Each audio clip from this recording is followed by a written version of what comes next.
Hello, I am joining you from the Set 7 waiting room, and we got some news. I'm actually a few days late on this, but this is, just one day, actually yesterday. We are going to go through the article written by Mortdog that he writes at the end of every set. Basically outlines what they learned from the last set and the set before usually, and what are the plans going forward for set 7, the Dragonlands, whatever they're calling it. Anyways, so that's what we're doing. Let's get into it. Now, I've read this entire article. I'm going to save you guys from that. We're not going to go through the entire article. It's very long, as you can see, in terms of very long for a video. So we are just going to go through the TLDR and maybe go through some of these paragraphs down here a little bit. So let's just get into it. This first section, we're looking back, and we're just going to look at the TLDR, give you guys my thoughts. So mechanic complexity. After coming off the complex shadow and radiant items, augments have been a huge success, providing clear power and strategic decisions, making moments and in-game variants. Decision-making moments and in-game. I read that weird. They've been so successful that we're even bringing them into Dragonlands. So guys, we will have augments in the next set. If you guys have been keeping up with TFT news, that's been pretty announced already. And I think augments are going to be a permanent fixture of TFT, and they talk more about it in here as well. I think it's going to be a permanent fixture, and they say they want to add some extra things in there. Here are my thoughts on augments. I think they're amazing for the game, actually. I think anything that adds decision points into the game is amazing for the game. It just is really down to the devs to, balance is such a blanket word, but balance it. And the one thing I don't really like about augments is that in order to balance them a lot of the times, you have to make these very specific rules about when they can appear, like what stage they can appear, what traits you have active, which will make them appear, which adds this like weird barrier of knowledge, which I don't like in TFT. I think TFT is already such a knowledge-based game. I don't like these weird special rules that you need to remember. But I guess you could argue you don't really need to remember them because it's just the stuff won't show up unless you need them. But I do think augments are great for the game. I actually really liked radiant items instead, but it's only because I didn't like 6.5 augments, how much they could warp your game so much, and you just felt like you're getting Mortdogged or not getting Mortdogged all the time. Anyways, I trust the devs to find that nice spot. I don't even want to say middle ground, but that nice spot, that sweet spot for augments. I believe in the devs to find that, and I think augments are actually going to be a beautiful thing for the game, despite a lot of people not liking them. I did not like 6.5 augments very much, but I do think the devs will find that sweet spot and they'll do some good stuff with that. Okay, balance thrashing. During Reckoning, there were many patches that made previously powerful comps completely irrelevant. True. In Gizmos and Gadgets, there was significantly less of this due to our new balance philosophy of lighter adjustments. So, and in the actual paragraph, they say, so we will be keeping this going forward. The only thing I want to say about the balance thrashing thing, and I do think they did a better job of it in set 6 overall versus set 5. Set 5, it was really bad in this. And what they're talking about is when they will double buff something or will double nerf something, and it makes that whole comp or that whole tree completely irrelevant. I do think they have done a lot better job, and they say they're going to keep trying to do that. And the drawbacks of doing lighter touches is that for people who are not as deep into the game, if you're not someone who really pays attention, like someone like me or anybody who just really pays attention, then when you see small nerfs, you assume that they're big, is what Mortdog writes in this article, and that is the only thing that feels bad in terms of going with a light approach. And so you, for example, Aurelia will get nerfed and you assume she is actually not good anymore, so you don't play her anymore, and then you get stomped for a whole week because you assume that comp is unplayable. But for people like me and people who are really in the know, when you can interpret patch notes in a way of when you see a small nerf, you're just like, oh, okay, that literally means nothing. But to an uninitiated player, that can look bad. That's what Mortdog writes in this article. Maybe that's true. I don't know. I could see that being true. But the one thing I do want to say about this is I don't think they've done it enough. I don't think they've gone light enough. And if you guys have watched any of my patch rundowns, I complain a lot about balance thrashing, and the reason why I complain a lot about it is I don't think they actually, I know they think about this, but I don't think they think enough about about trees, not the ones that grow in the ground, but trees of traits. Like, for example, bodyguards, syndicates, arcanists, those all go together, right? Bruisers, hextechs, strikers, those all go comfortably together. It doesn't mean they have to, but they all go comfortably together. And I don't think the devs think about that enough whenever they make patches and make balance changes. And to be fair, it's very hard. But you guys can just look at my past rundowns if you want examples. But a lot of times they'll like buff Sivir and also buff Hextech and also buff Enforcer and also buff Bruiser, and they'll buff the entire tree. And it's just like, and then the patch notes would be like, we're giving Sivir 5 AD because we feel, and this isn't anything specific, but I'm just making up an example. We're giving Sivir 5 AD to give her that light touch that she needs. But at the same time, they buffed all the units that play with her and all the traits that play with her. And then the vice versa is true. They'll nerf all of the Bruiser, Hextech, they'll buff that, or they'll nerf that entire tree and make it to where now you want to play the bodyguard tree. So I just would want them to take a better look or a closer look at whenever they're making balance changes, the indirect buffs and the indirect nerfs. I think that is where the devs run into some issues, is the indirect stuff. But overall, yeah, I do think they did a much better job in set 6 and set 5. But, you know, if the bar is all the way down here, you know, anyways, I think they did better. But, you know, I'm hating a little bit because I did not enjoy this past set. Anyways, all right, unique traits. In Reckoning, many of our traits just gave combat stats in different ways. With Gizmos and Gadgets, we set out to change this by introducing some of our wildest traits to date. He's talking about Colossus and Mutants. However, when Neon Knights rolled along, we learned we need to keep pushing innovative traits come the mid set. God bless, guys. The mid-set update was so bad this set. And I've been complaining about it forever, but the reason why I complain about it is right what they're addressing right here is all the reprints and all of the non-unique traits, just stat traits and stuff like that. And let's go down to it, actually. Let's go down to the part. Does he talk about it here? Yes, expect us to continue making a mix of standard and novel traits at the set launch, but with a bit more emphasis on the novel side come with mid-set expansion. This is exactly why I haven't been able to play this set. If you guys haven't been keeping up with me, basically when I played this set, I didn't play the first 2 weeks because it was the Sivir patch, you know, launch patch. I played a little bit, or the first week, and then the second week of the set, I hit Challenger, and since then I have barely touched the game because it felt so bad. Because I've played Draven for 2 years now, guys. And I just played Draven for 6 months right before this. Strikers were just extra AD added to the game. I've played Talon before. I've played Syndra before. Loads of other units. I've played Aurelia before. So I played Sivir before. Most of the units were just reprints. And most of the forecasts that were re-added in were reprints. All right, I may be being a little bit hyperbolic, but that's exactly what they're addressing in here, is especially forecast. They don't want to have reprints, so many reprints. And that's why this set was so unbearably boring to me, is that like I'm just playing Draven, Aurelia, and Sivir. Those are my AD options. I've played those for 2 years now, so it's really boring. But yeah, fantastic what they're doing with that. 5 cost Excitement, the 5-3 carry to utility unit ratio that works so well during Fates for 5 costs has worked well in Gizmos and Gadgets, but in the future we want those 5 carries to be splashable in more late game comps. God bless. Very beautiful. Very beautiful. I don't have a ton of thoughts on here, but if you guys don't know what the 5-3 ratio is, it's the ratio they used whenever they were designing Fates set 4, which is, in my opinion, by far the best unit design set that I can think of. Just all the units were just amazing. All the 5 costs, you know, just think Set, Yone, Lee Sin. Maybe you didn't like Lee Sin. I loved Lilia. I loved all of them. And the 4 costs were amazing as well. Ashe, Jhin, Ahri, you know, God bless. They were so good. So, but anyways, this is more about a legendary. So I do love that they're referencing Fates, because Fates is when they had the best unit design. And this is what they did in Gizmos and Gadgets, and they're moving forward with this. I'm fine with this. This is great. And I do like that they're saying the 5 carries need to be more splashable, which it was in set 4. Like set 4, the legendaries felt so splashable. You could play Lilia in pretty much every comp if you wanted to. She was more utility. You could play Set as a carry or utility in every comp. You could play Yone in every comp. I'm kind of going, you could play Lee Sin in every comp.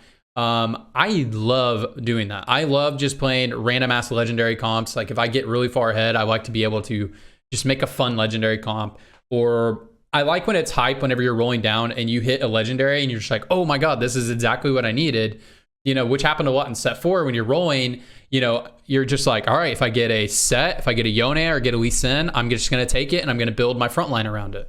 But in this past set and in recent sets, it just seems like a lot of the carries that you'll take, like, what's her name? Zeri? You know, Zeri is kind of hard to just splash in. Kaisa is pretty difficult to splash in unless you're already playing her on Mutant or you're already playing her on Challenger, right? So, yeah. I'm just agreeing with them here. Just great. I love what they're here. Great stuff. I don't need to go down to the other stuff. All right, rank grind. As we promised in our last learnings article, we got rid of ranked emotions and almost everyone loved it. We're still working on ways to tinker with LP gains to make the climb feel smoother. Sorry, I just ate dinner. But overall, we're counting this as a win. Guys, I would like to know your thoughts on this. I have no opinion on ranked climb. Getting rid of demotion means nothing to me because I'm either challenger or I'm nothing, honestly, when I'm playing. Not really, but you know, I don't ever worry about being demoted, and climbing is extremely easy to me. So, and I'm not saying that to be like judgy or ego-y. It just is. So I really don't have a big opinion on this. I've always benefited from the system. So let me know your thoughts in the comments, how you feel the ranked experience can be improved. And maybe if you want to read the article down here, I'm not really sure because again, I've always just benefited from the current system. Hyperroll. Hyperroll will continue to stay available, whatever, throughout Dragonlands for most regions, but in the future, Hyperroll is likely to be replaced by a game mode that improves upon our goals with Hyperroll. And what are the goals with Hyperroll? In the article down here, they talk about they wanted more of a casual, chill experience, but a lot of times when you're playing Hyperroll, it's more stressful because you are having to make decisions very quickly. So they're trying to find a better way to service those needs, and that's the needs they want to service. They want to make a more casual, smooth, chill experience, and Hyperroll just wasn't really that. So yeah, they're probably going to they're almost certainly getting rid of Hyperroll in the future, but Hyperroll will be available if you guys are big Hyperroll players. But again, Hyperroll will get replaced with something else. It's not a, it's not a what's that, Twisted Tree Line? It's not a Twisted Tree Line situation for all of you guys out there where it gets removed and nothing gets added. Yeah, it's not going to be like that. If they remove this game mode, they're going to add something different. So good stuff there. Okay, looking forward, variant and novelty. This is the part that I am most interested in. This is why I didn't like set 6.5 is almost purely because of this and the lack of support units. Variants and novelty.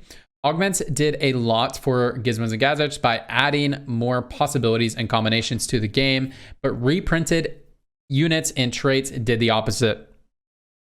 Expect us to add more ways to create new and varied experiences in the future. One such way is less reprints. God bless. God bless you, Mort. God bless you, Mort. And yeah, let's just find that spot. Again, guys, this is exactly why I could not play this set. It was just so boring to me.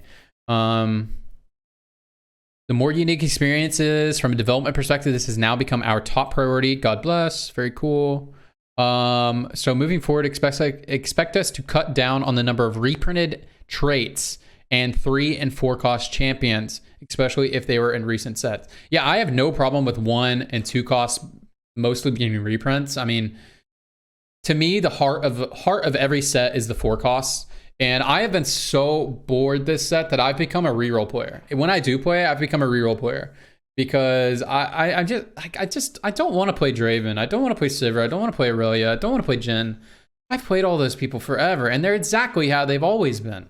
Jhin is the only one that's a little different, but we just played him for 3 months. So yeah, it's just so boring, man. I will continue to bitch about this forever. By the way. How boring this set was just because of the units. Anyways, but they are addressing that. Awesome. All right, item system pain points. One of the biggest pains in our item system is when you get dead components for the composition you are running in stage 4-7 PvE Raptors round. We're not letting this issue dragon, and we'll be directly fixing it in the next set. So what I would expect from this, and they're just talking about, and they give an example down here, is like you're running an AP comp and then you get dropped 2 swords, a cloak, and a glove, which basically means that you can build, the only usable item you can build is, well, if you already have a jeweled, then you can build IE, but then you would have a dead BT, right? The other best case scenario is you build a QSS, but then you'd have a dead Deathblade most of the time, right?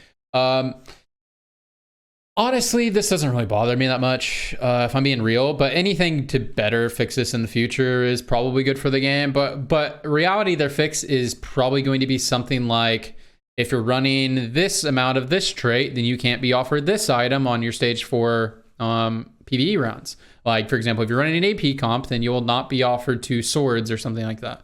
I don't like when these like weird little rules are in the game, and I think that's how they're going to fix it. So I don't know how I feel about this. I think a lot of people will be like, yay, I don't get dead items. But honestly, when I get dead items and I just get kind of Mortdogged, I'm just like, you know, I got Mortdogged. It's whatever. I'll just go next. It actually doesn't really bother me that much. And, you know, if they can fix that in a way where you don't get Mortdogged on the last, you know, the end of the game, where it doesn't make these weird, unique rules, then I'm down and I'm for it 100%. But I don't know if I am for it, if it's going to be these weird little conditions that you need to remember and stuff like that. I hate anything that adds this like strange knowledge barrier that is kind of unintuitive. Yeah, I don't like that stuff. And I think it's really unfriendly to beginner players, new players. I don't like any... I don't want TFT to become a game that requires this like high barrier of entry, like a lot of card games do, and like fighting games, but in a different way. But I just don't want TFT to ever be this game that has a high barrier of entry, because I don't know if it can survive that way. But, you know, maybe they'll find a really good solution that doesn't make a problem. Anyway, spatulas and emblems. During Gizmos and Gadgets, many of our emblems didn't deliver on the exciting moments that from the past. So moving forward, we're going to be focused on making sure a few of our emblems are very transformative. So they're really meaning like, and in the big article, they talked about the only one that really felt like this was the specific scenario where you could play Synaptic Ari, felt like very cool and transformative. And I can't really think of off the top of my head some really awesome ones from the past. Well, I guess like Blade Master Nocturne was very cool, right? You know, depending on who you are. Depending on what you thought about Nocturne. I did not like when Nocturne was running muck, but that's the idea, is that there's these units that can like abuse things, and they want more of them in the game. You know, they can balance them to where they're not so abusive. But yeah, it does make the game more fun. And set 5, like when you can make units into Hellions and they got really small, like that was really fun. When you make a tank into a Hellion, they get really little. Like I thought that was really fun. So they want to add more experiences like that instead of making all the emblems just kind of stat bonuses, like Hextech, like Debonair. You know, they want to make it more transforms the experience that you'll have in that game because you have the emblem. So I think this is pretty cool. Very interested in this. The biggest problem I've had with TFT this set is how boring it is. It's just so boring. That's a big problem I've had with 6.5 specifically. I love set 6. Anyways, augments are a ton of fun, but Gizmos and Gadgets was just our first time with them. Now that we've learned a lot about augments, expect us to dramatically improve the power balance, the distribution rules, and introduce ways to make your augment choices more consistent. Now I'm down with 2 of 3 of these things. The augment choice is more consistent. The dramatically improving the balance, power balance. I think they will do this. And then the distribution rules is the one that's just a little weird for me, but you know, maybe there's no way around it. Maybe you have to have these little rules, and you know, as long as rules are so clear and as long as they are very intuitive, then it can be a great thing. It's probably what you have to have in order to balance augments. It's just the reality. And I think augments overall are very healthy for the game's longevity and its replayability. Now, augments create a lot of tilting moments where you just get Mortdog straight up, and that's what they're trying to eliminate with these weird rules.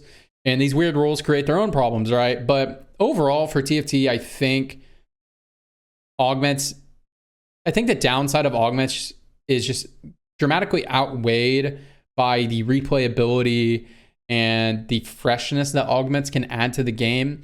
And now I just said how boring set 6.5 was, but augments was the only part of that that wasn't boring. I did not like the augment balance for 6.5, let me be clear. I think the augment balance was really, really, really bad on release. Really, really, really bad on 6.5. Somehow it was better in set 6. It's strange because they were new to it in set 6. But, you know, augments were the biggest thing that creates freshness in the game for me. Without augments, I don't even think I could have played this game as long as I did in 6.5, just because all of the goddamn reprints, all of the just stat traits, all of the... You guys get it. But yeah, overall, I think augments are very healthy for the game. So in synopsis, guys, I'm not going to go through these. You guys can go through this whole article. I'll leave a link somewhere down below. I'll leave it in the description and most likely in the pinned comments if you guys just want to read through this article yourself. But in synopsis, I like this article. I think they're addressing a lot of the concerns that I had with set 6 and just the general direction of TFT. I'm never one of those real big doom and gloomers who's like, TFT's dying, it's going to die soon. You know, I always view TFT as just, it's on a wave, right? And you know, and sometimes the devs hit, sometimes they miss. I think 6.5 was definitely a miss, but not a miss completely. I think 6.5 was a miss. I think set 5 was a miss. Set 5.5 was a hit. Set 6 was a hit. You know, even if people didn't play set 5.5, it was the basis for augments. It's, you know, I always say 5.5 walked so that set 6 can run. So set 4 was a hit, 4.5 was a kind of a miss, right? So TFT just goes through these waves, and it's all about if the devs get better and they're actually listening. And, you know, and one other thing I want to say about the future for TFT looking a little bit more bright is this is the first time I've ever gotten a feedback email from tournament organizers and from Riot about the esports scene, because I played in I only played in one Riot official tournament this year, I think, for set 6. I think I played in Zon Cup. Maybe I played in another one. No, I don't think I played in a different another Riot tournament. But yeah, I got an email from them and I got to give them feedback. And every player that played, and I saw EU got the same thing. So, you know, I think we truly have the best devs. Even though I complain and I bitch like crazy, I really do think we have the best devs, and they try to get better every single set. And, you know, sometimes they knock it out of the park, and sometimes they just completely miss. But they always try to get better. And, you know, not everything that I want is addressed in here, but I think most of the big points, most of the pain points, as Mortdog writes in here, were addressed. So I'm looking forward to set 7. I can't wait for some big announcements. If you guys are new to the channel, I post a lot of guides and I talk about all the TFT news when it pops up. I've been a bit on a hiatus because, again, I did not like playing 6.5. But if you guys want more set 7 stuff, when the stuff will come out, all the news, and I'll be streaming a ton and posting tons of VODs once PBE goes live, then hey, subscribe, and you guys can follow me over on Twitch and on Twitter as well. You guys can see the ats up there on the top of the screen. Anyways, that's gonna be it for the video. I appreciate all of you guys. Hope you have a wonderful day, wonderful night, wherever you are. I just hope you're doing well. See ya. Bye.